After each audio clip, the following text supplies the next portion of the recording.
For more on this story, we welcome in our political panel. First, joining us from Newsmax Washington, we're pleased to welcome back pollster John Zogby of Zogby Analytics. John, of course, also the co-author of First Global's Understanding, Managing, and Unleashing Our Millennial Generation. And across the Potomac, Skyping in from Virginia, presidential historian Craig Shirley. Craig's the president of Shirley and Bannister Public Affairs. He's also the author of Last Act, The Final Years and Emerging Legacy of Ronald Reagan.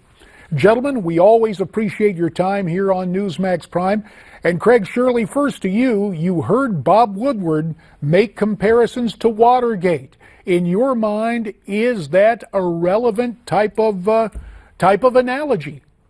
Well, JD, it remains to be seen. I will say is that when Bob said that yesterday, I was quite taken aback, and that's quite a blow to Hillary's campaign. It's not coming from a conservative source or a conservative columnist or a talk radio host. It's coming from a pillar, an exemplar of the Washington liberal media establishment. And for him to say that about Hillary is quite a setback. In addition to expanding the probe to include overlap between the Clinton Foundation, they've also now have over 100 FBI agents actively looking into all of her email trail, all of her the suspects, including now the new revelation is that she may have actively conspired to actually tell an aide how to obliterate or cover up an email. So this thing is getting worse. It's not getting better, and it's becoming the storyline. You know, she got a pause momentarily when ironically Bernie Sanders exonerated her in a debate, but it's taken hold again.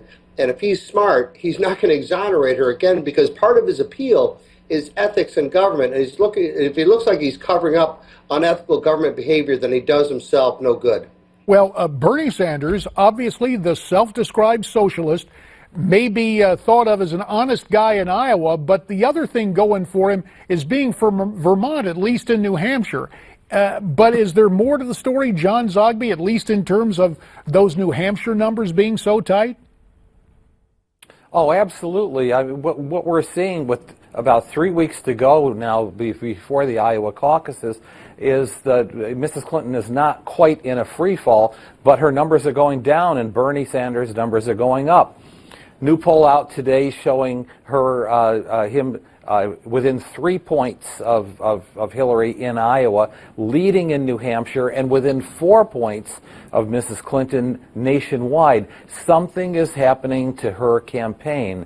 And whether it's emails, whether it's the foundation, whether it's questions about whether people can trust her or not, or whether it's just simply the fact more and more Democrats are either bored with her or just simply don't think she can win, she's in trouble right now, real trouble. And John, to follow up on that, this morning on MSNBC's Morning Joe, the collective wisdom there was that Joe Biden, John Kerry, and Elizabeth Warren are basically, quote, salivating, waiting in the wings to see if Hillary crashes and burns. In your mind, among that trio I just listed, who is most likely to run?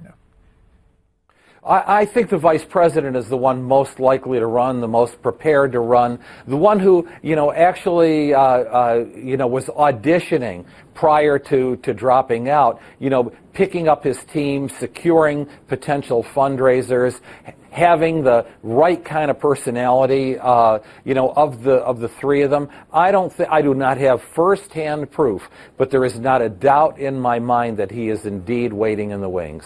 Well, let's turn across the aisle, Craig Shirley, to the GOP. We talked about a very tight race in Iowa between Donald Trump and Ted Cruz. But right now, as you take a look at what's going on in New Hampshire, a little bit of distance between Trump and the rest of the field, and yet Trump continues to pound Ted Cruz on birthright citizenship. And when the old saying is, Craig, in politics, if you're explaining, you're losing.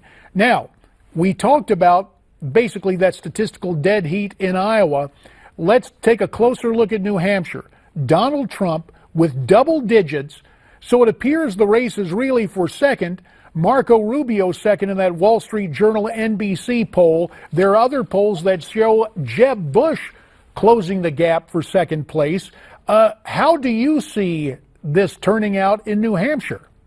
I think it's Donald Trump's to lose right now.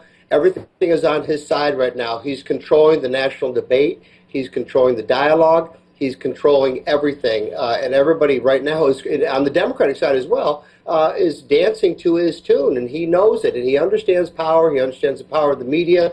And right now, everything favors Donald Trump right now, possibly winning Iowa. Although if he doesn't, I think he'll get hurt less then Cruz will get helped a little bit. But I think that also is that New Hampshire's only a week later. I'm not sure that Cruz is going to get the momentum out of Iowa to then challenge Trump in New Hampshire. And we know, of course, that Trump is far and away ahead in most southern primary states, which come immediately after New Hampshire. So I would say right now the nominee of the Republican Party is either named Ted or Donald. All right, we'll see. To the Donald situation, gentlemen, this morning, Trump held a rally in New Hampshire. His talk interrupted by a heckler. Turns out the heckler was a Trump fan, but let's listen and watch to why he said he was being disruptive. Well, Donald, but it's a little boring. It's getting a little old. I want to make some new jokes. Yeah, he loves Donald, but he's getting tired of hearing the same thing. He needs new jokes, new info. Zogby, you have been telling us, John, for weeks that Trump needs to expand his message and expound on these themes. Are you literally hearing it now from even some of his supporters? I think so, and this is reminding me more and more of 2004 with Dick Gebhardt versus Howard Dean, beating each other's brains in every single day in January.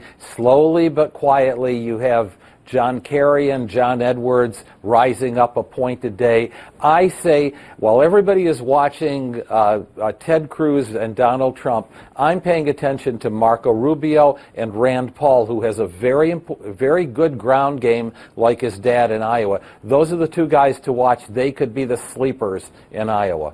Final 20 seconds to you, Craig Shirley. What do you think? How do you think it's going to end up in New Hampshire? I think Trump's going to win, all things being equal. Cruz second, and Bush and Rubio a distant third and fourth. All right, we will see what happens there. For now, gentlemen, we will continue to monitor developments, and we look forward to visiting with you again quite soon. Craig Zogby in Northern Virginia, Craig Shirley in Northern Virginia, John Zogby at Newsmax Washington. I'm going to mind my P's and Q's. We'd love to get your comments, if you can keep the guys straight. Here's where you send the comments, newsmaxtv.com/comments. Up next, the Archbishop of Washington.